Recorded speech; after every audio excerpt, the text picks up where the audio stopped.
for designers. When you're designing a space, the materials you're putting in, don't just think about how they're going to be used, but think about where they're going to go after the space is used. And certainly for, commercial projects, these projects have a short lifespan compared to the lifespan of the materials. And so how do you design in such a way that that material can be taken out and reused?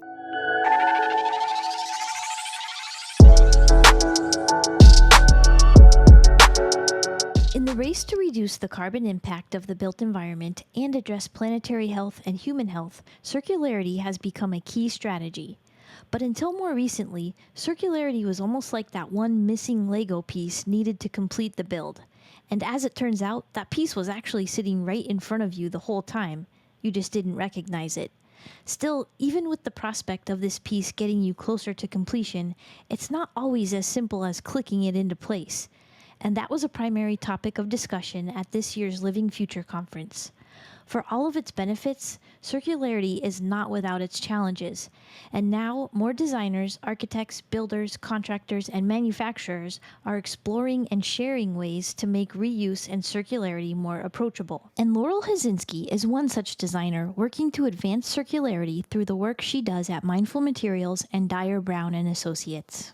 With mindful materials, circular economy, or materials that support a circular economy, is one of the 5 impact areas of the Common Materials Framework and of the AIA Materials Pledge. And so we did a great workshop connecting the 9 planetary boundaries to the 5 impact areas of the Common Materials Framework, one of which is circular economy.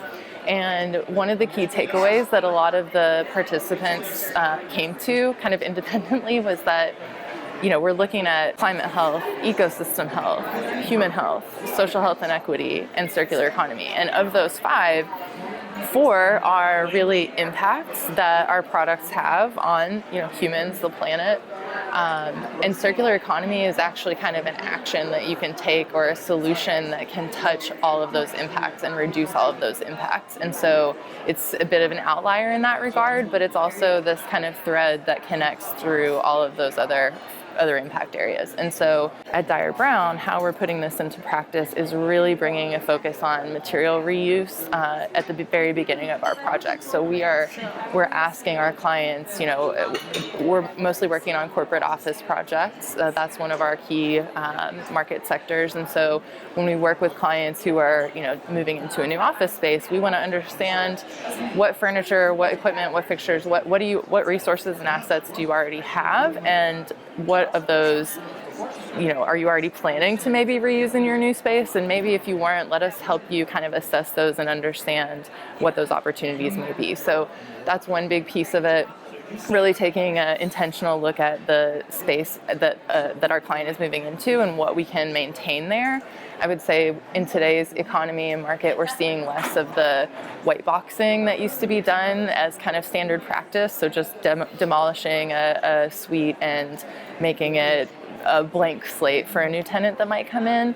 We're seeing more of an interest in, how do we keep what's already there? How do we make the best use of what's already there and kind of work, use our skills as designers to work creatively and problem solve around what the client needs and make that work as best we can with what's there. And then beyond that, really building local relationships to understand if we can't reuse these materials, who can, and how do we get that to them? And so the relationships has been a key part of that, because you need to know who can take the material, where's it going to be stored, and I think having a network of collaborators and knowing who's interested in this really helps make that process a lot easier. Those relationships and networks are proving instrumental to keeping the circular economy in motion. But Laurel also points out that having established systems in place is ultimately what will help designers get through the messy middle. I would say the biggest challenge right now is what I think in design and in any process, I suppose, often gets called the messy middle. So the logistics part of where do the materials go before they're, let's say, rehomed or sent to a newer purpose. And so there are some wonderful technology solutions that are only growing year over year right now, just to help help users, folks who have these materials, connect with the people who want them, right? So I mean, Craigslist used to be the place to go, right? But now we have Reaply, we have Building Ease, we have Reseat. There's more and more platforms that are coming out to organize and give visibility into materials that could be purchased, reused, secondhand, remanufactured, right, and not go to landfill.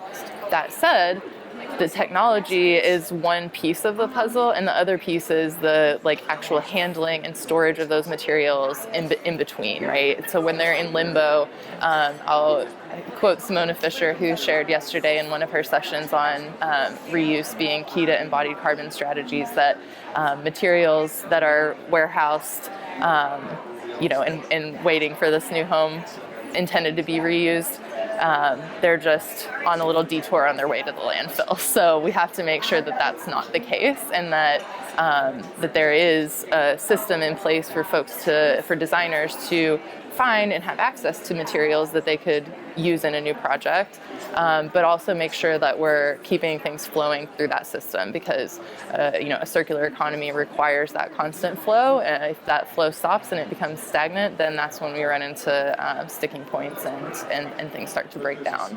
Of course, not every project affords the opportunity to reuse existing materials from the site. But there are other ways designers can still contribute to circularity, either by salvaging materials from other sources or designing with deconstruction in mind so that material can have life beyond the lifespan of the design, or taking advantage of vendor take-back programs. What is becoming more of an accessible option, and more manufacturers are providing pathways for this, and certainly, we're seeing regulations around extended producer responsibility starting to emerge, at least globally.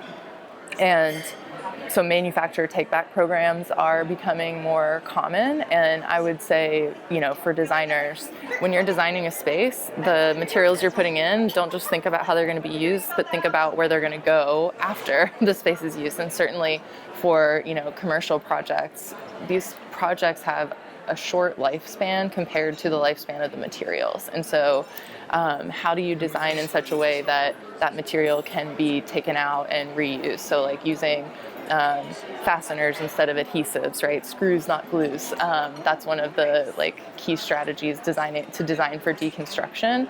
The other piece then is that manufacturer take-back program, and I think we're seeing more manufacturers start to establish these programs. And again, I'm going to go back to the relationships. It's so key that you have relationships with the people who are doing this work. They're familiar with the process, and if they're not, that's okay. It may be a new process for them to adapt to, but once they've done it a couple times, it becomes just as easy as the old process. So instead of ripping up a carpet tile and throwing it in a hamper and sending it to the dump, you're taking up the carpet tile and stacking it on a pallet and having it picked up and sent back so that it can be turned into new carpet tile.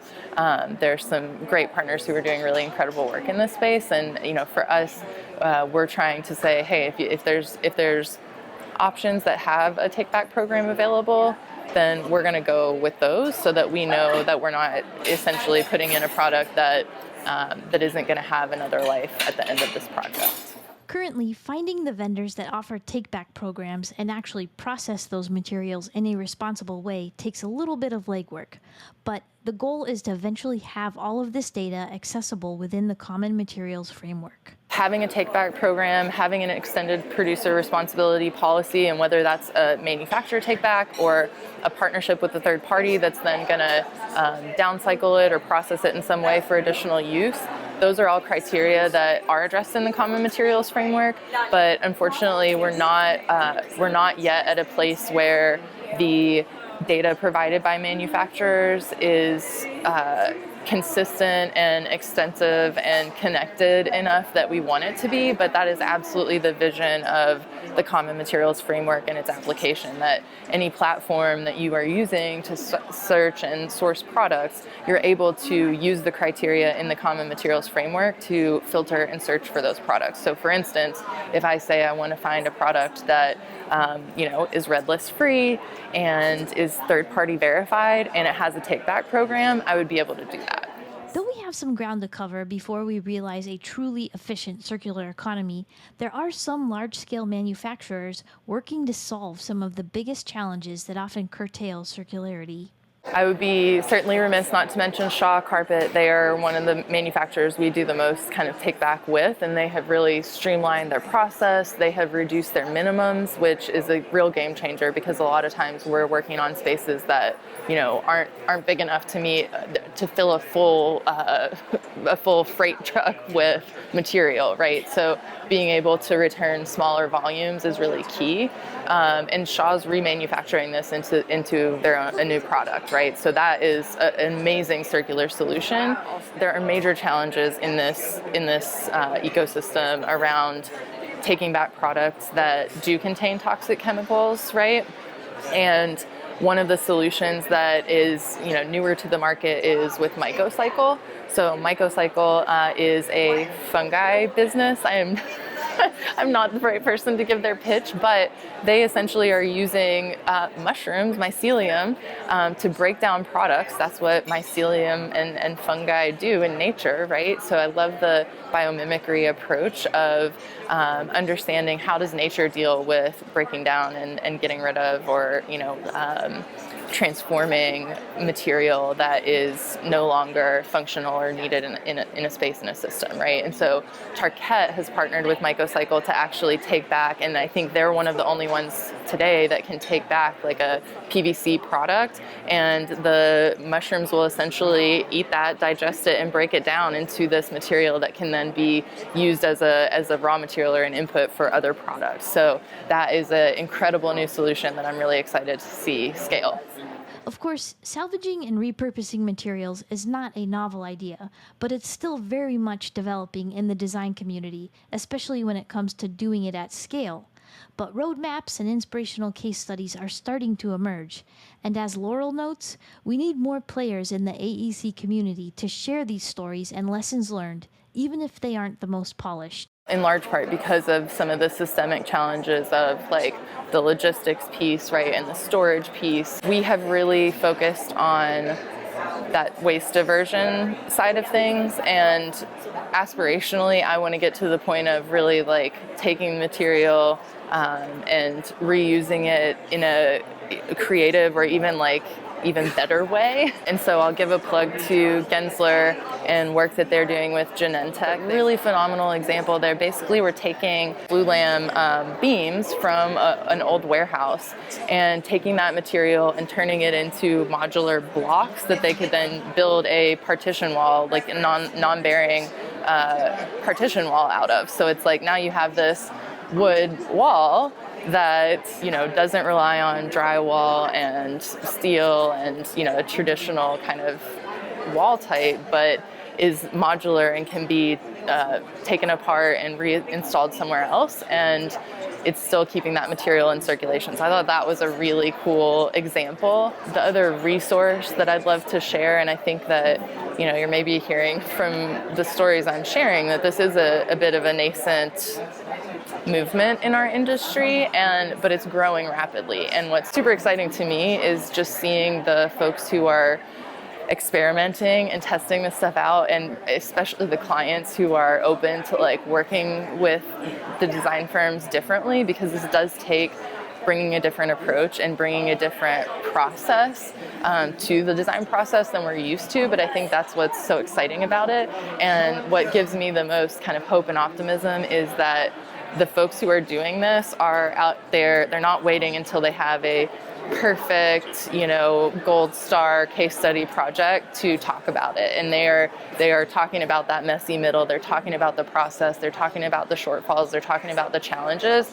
and they're documenting that and sharing it. And so one of the great resources that's been released in the last year and is actually going to have an update coming soon is the Hennepin County Guide for Deconstruction for Project Managers. I think I might have gotten that title slightly off, but Hennepin County in Minnesota commissioned MSR Design and some others to put together this guide for their project managers to understand how do they implement deconstruction in their work and who needs to be involved when, how does the design process look different, what are some things to look for, what are some of the low-hanging fruits, and what are some of the things that maybe don't make sense to go after right now because the market for the material's not there, or logistically it doesn't make sense, right? So there are some really phenomenal guides and resources that are being shared by folks who are leading in this space that are going to make it so much more accessible for folks who want to get involved but don't know where to start. And that perhaps is the moral of this story, and the primary takeaway from the circularity conversations at the Living Future Conference.